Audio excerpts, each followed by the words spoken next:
Hello, everyone. Welcome to Heal and Learn or to the Grow and Learn podcast. This is Zorina and I'm here with the lovely, beautiful Nicolina Werther. Hi, Nicolina. Hello. Welcome back. Hi. Yeah, welcome. Well, nice to see you back. Good. I like that. So Nicolina is an embodiment coach, success coach. She helps specifically people in entertainment, in the music industry, with creative industries. She helps them to overcome sensitivities and shyness. Right. So we've had a few talks about shy people, how to overcome. It wasn't really called shyness, but whether you're shy and sensitive, here's the person for you. Yeah. Well, so you help the. How would you present yourself, Nicolina? What do you do? Yeah, it's a good question because I always keep changing it a little bit the more I learn things myself. Yeah, creative and sensitive people is generally what I'm drawn to, but that's just a personality thing.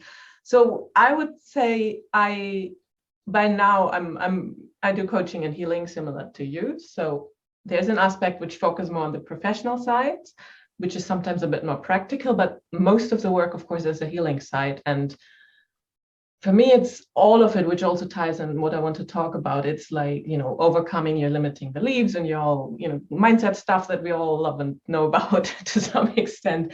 It's changing how you feel. So you're able to, for example, take actions, move forward and align with what you want to create. And then the last thing, which I kind of added with the embodiment work, so that's been the newest edition, was really changing your cells, like as in really getting your body aligned. Like I find when we heal, we always need all three levels in order to then easily and smoothly move to whatever it is that we want to create. And yeah, if we, depending on how we've grown up,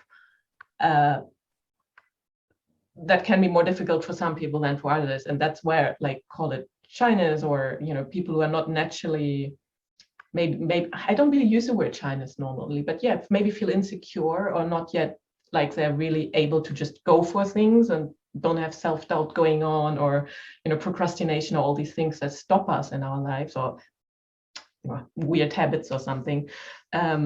It's usually, of course, because something happened growing up or something, why there's something inside of us that keeps holding us back. So sometimes people, you can call it trauma, like childhood trauma, or just other experiences that have just wired us in a way that, so we constantly stop ourselves and we're just not fully in our power. We're not fully shining. We're not fully able to thrive in the healthy and beautiful and easy way that we all should naturally do, but most of us don't. So I know that was a very long explanation, but I'm trying just to explain, like these days, I'm really trying to focus to go as much as I can direct to the core thing of, okay, so why are we holding ourselves back with so much? And so that's why I said, for example, today, shall we chat about self-trust? And for me, it's one aspect of it, but it's a very important aspect that for many people is just broken. Because we didn't grow up with it, because we were told to be this way or the other way. And so we constantly kept shutting ourselves down and just never learned to really be able to rely on ourselves, trust ourselves, know what's right for us, and act from that place, because we were constantly trying to please someone else or to make something right over there. And it's a journey, it's a beautiful journey, but it takes some time, of course, to change that then as an adult. Mm-hmm. Well, I had a client recently who told me that apparently about 20 to 30%, if not 30%, I think she said, of all people are hypersensitive, so overly sensitive. Yeah.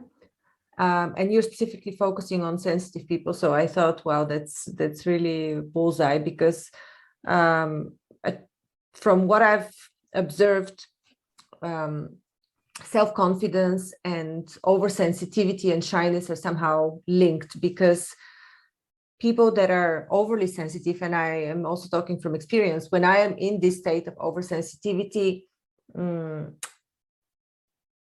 I pay too much attention on other people's opinions. So this is when you're like want to be liked by everyone.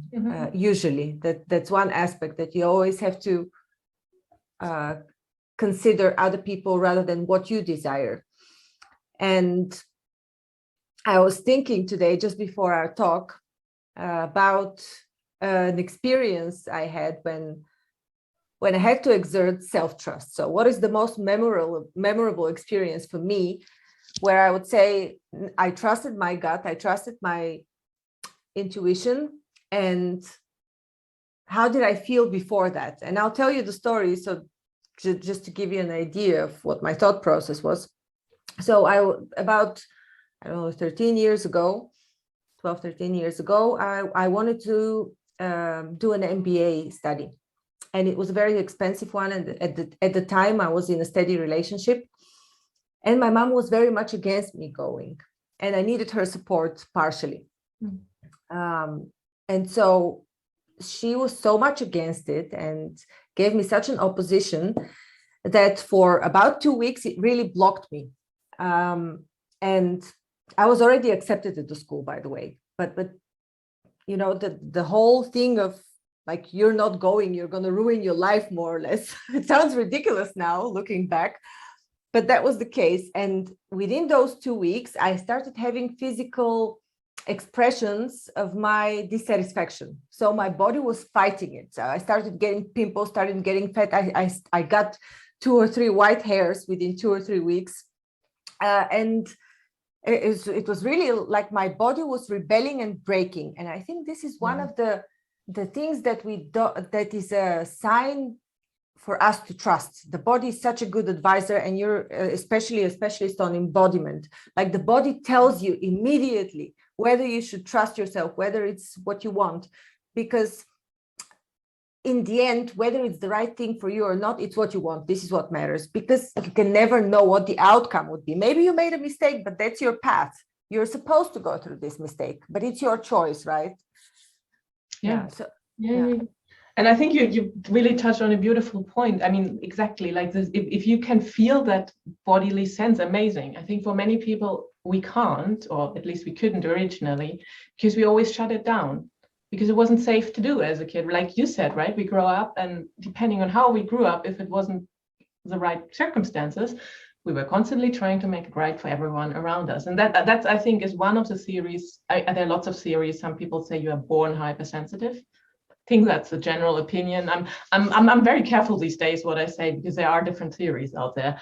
But there's also, of course, this aspect that if you had to constantly look at what's going on with your caregivers, because you can rely on them in the way that you would have, like should have, that might be also why you're becoming hypersensitive, because you're constantly watching out for, okay, what's going on? You're not really safe in yourself to act the way you want. And that's also often when you shut, of course, your bodily sensations down, because there's too much information, or information you don't want. And that's when, we have to unravel all these things later in life to have that information again, which, like you say, once you can access it can be overwhelming at times, if you haven't learned yet how to be with it. But it's also, at the same time, it's beautiful information. So if you can access it, it's really great. If you can access your intuition, it's actually saving you a lot of trouble, because if you don't listen to your intuition, you start getting bodily aches. And the thing is, you will, or your body will show some way. It will be so much in your face that you won't be able to avoid it. There's something totally wrong with your choice and with what you're doing, and you're starting getting ill, sick, nose running, I don't know, hip hurts, whatever. And I've also noticed through another experience that the body part, or the part of the body that will call and say there's something wrong in your environment, in your thinking, in your emotions, because it's a response to your emotions, to you fighting against something. So the body part that will respond is usually a body part that was active at a previous instance. So you have to see the first time when you had this, the first experience, and note and remember what happened. What were you fighting against? What was the situation? What emotions you got? So this is usually the same situation that you get yourself into again. The body is very intelligent. So yeah, absolutely. I don't know if you work much with body, because of course with healing tools you can always use your body like you said, for information. I'm normally, I don't focus in, like some people, they focus really on illnesses and all that. I don't normally, I don't know if you do, but no, not necessarily, but I notice when I'm observing myself, and you know, energy shows in many ways, not only the way you think, your emotions, but I think with the more you evolve, the less it affects your body. It still does, but if you look back, you will see instances in your life where the body was really showing when you weren't conscious. The body shows you things when, yeah. Absolutely. And I think it's I'm just having a German term in my head about why, like you said, when the body goes back to the spots it had before. And it's beautiful because it's often, it can be generational as well, of course, right? That's, you know, the whole idea of you get born with certain genes or whatever, yes. But very often, of course, we inherit something that wasn't healed in generations before us. And so we're still having that in us. And yeah, I mean, you could only work with your body and get so much information, but yeah. Yeah, there's one system, I think I've talked about it once. It's developed in Austria. I can't remember what it was called, but it's it basically works only with the fingers, not even the entire body, because the fingers are like you know, all the body parts are a representation of the whole body. So the fingers also represent the whole body, just like the feet. Yeah. And so they can sense only through touching your fingers and some knots or energy blockages that you don't feel yourself. They can sense generational blockages, your mindset, a lot of things. Amazing. It's really interesting. No. Reflexology does the same thing with the feet. They do, and I guess access bars and these things as too, right? When they use your hands. So yeah, really, but you don't press so much. I think with access bars, it's more energy rather than like feeling certain physical formations. So what I don't know. I don't know. I am just observing. Yeah, I'm just curious because I used to do more that side of healing, and whereas these days I'm more almost influenced by psychology, and I still use energy tools, but I don't, it's more energetic. So I was like, okay, where do you feel it in your body? What do you need to release it, or something like that? Yeah. And they're both really valid, of course. So I'm just kind of curious how it is for you. If you, I'm just trying to think of an example where you would want to change something. For example, self-trust, which, if you, I mean, it's such a vague thing, like they're practical strategies, but for example, feeling it, like knowing if you have it or not, feeling it in your body, how would you go about it? Would you test it physically, or would you you could, there's an energetic way to test it. If you don't know, the easiest way is to just relax and feel, ask the question in your mind, and then feel how the body feels, what the wave is. If the energy wave is forward and upward, it's a yes, it's a positive affirmation to what you're supposed to do. If you don't want to do something, if your body rejects it, it's backward and downward. So you will feel pressed down. Yeah, I mean, that's more like how I work too. I like just tracking the energy, but not actually checking. The person who you're working on can feel it themselves. You don't need to feel it for them. No, I know. Yeah, both. I think usually it's both. Yeah, interesting. Yeah. And actually, anybody can apply this, but ideally, somebody asks you a question. You can ask yourself the question, but the way I know the method is the second person asks you, and you let yourself feel and. So how did you, what happened with your story then? Like, did you, after 2 weeks, did you just decide you're going to do your studies anyway? Yes, I decided I'm going to do it anyways. And then your symptoms left? Or what, exactly, they left immediately. Yeah, I immediately felt relieved. Like I couldn't sleep. It was such a terrible period in my life, those weeks of fighting with yourself. Yeah.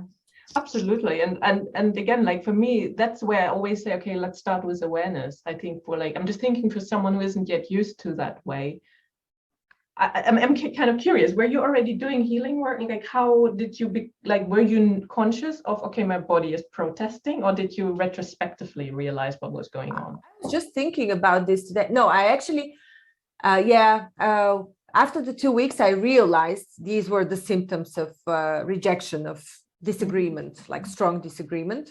So I recognized it back then, but and at that time I was already practicing the Silva method, and I had Reiki, but I wasn't doing that to discover any information regarding this. I knew what my desire was. I was just I suppose it was a point of actively standing up for myself and saying, no, I am going to do it, like announcing to the world that was my actual intention. Amazing. Yeah. But it does definitely require at least some self-awareness, and not just shutting your symptoms down with pills either. Which some people do, you know.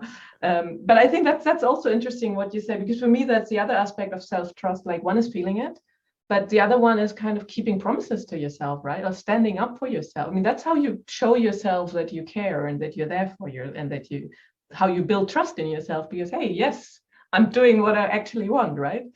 So I think that's really beautiful, like as another example of how to get better at these things, is to actually then do whatever you notice, right? And not just be like, yeah, I get the message, but I'm not going to act on it. But to actually be like, okay, like, I need to stand up maybe to your mother, or, you know, like to your partner, to your coworker, or to the world or something, and just be like, okay, I'm taking that so serious. I'm taking my own impulses and my own intuition and my own things so serious.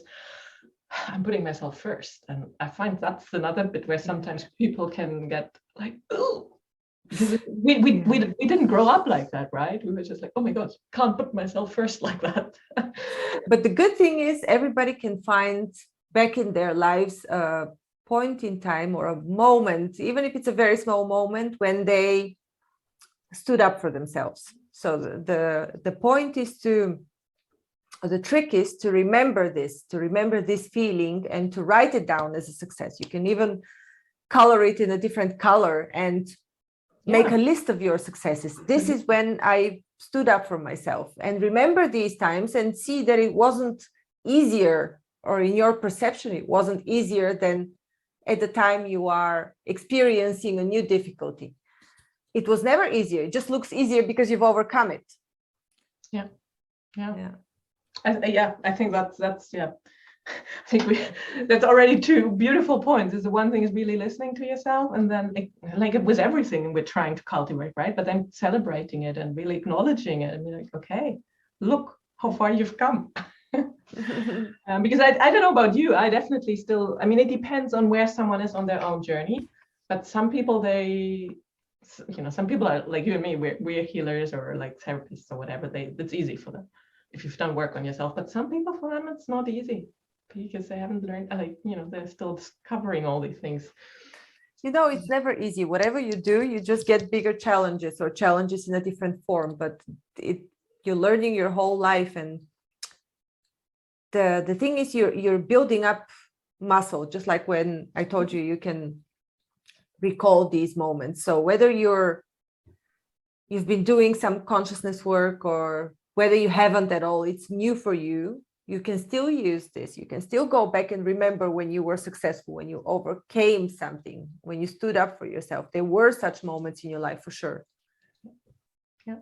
Otherwise, you probably wouldn't be alive. No, absolutely. But I think it's just important to remember.